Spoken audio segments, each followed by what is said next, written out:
کہ آج US president Donald Trump ने भी कहा कि जो भी मुल्क ईरान के साथ ट्रेड करेगा उन पे एक्स्ट्रा 25% टैरिफ जो है लगा दिया जाएगा US में। ईरान में जो अंदर हालात है, माहौल है, जो लोगों की नाराजगी है अपने हुकूमत के साथ इक्तिसादियात को लेके, वो उनके अंदरूनी मामला है और उसमें किसी भी बाहरी मुल्क को मुदाखलत करने की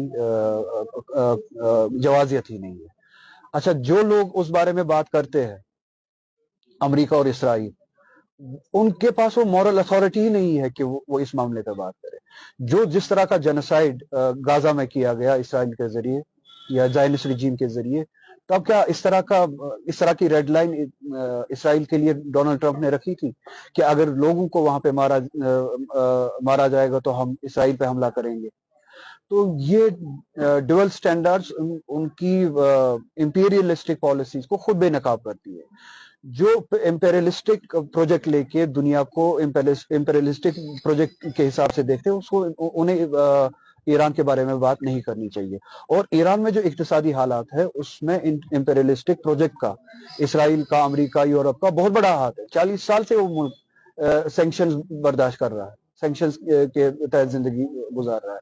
तो जिन इंपेरियलिस्टिक ताकतों ने एक मुल्क की इक्तिसादियात को 40 साल से इस हद तक खराब किया है, अगर वहां पे इंटरनली क्राइसिस है, उनका हक नहीं बनता है कि वो उस मामले में मुदाखलत करे। और जो डेमोक्रेसी की बात करते हैं, जो जमहूरियत की बात करते हैं किसी मुल्क के लिए, उनके लिए बेहतर होगा कि वो जमहूरियत के बारे में बात ना करे, क्योंकि वो इसकी रिप्लेसमेंट एक शाही निजाम को देखना चाहते हैं, मोनार्की को देखना चाहते हैं। तो वो उनकी नजर में जो मोनार्की, जो डिक्टेटरशिप ईरान में थी, उसको वापस लागू करना चाहते हैं। इसके बावजूद भी मैं कहूंगा ईरान में जो आपसी इख्तिलाफात है हो भी सकते हैं, हुकूमत के साथ नाराजगी हो सकती है, हुकूमत की कोताहियां भी हो सकती है, और वो हुकूमत की जो कोताहियां है, जो नाराजगियां है लोगों की, वो उनके अंदरूनी मामला है, हमें उन मामला में उतरना नहीं चाहिए।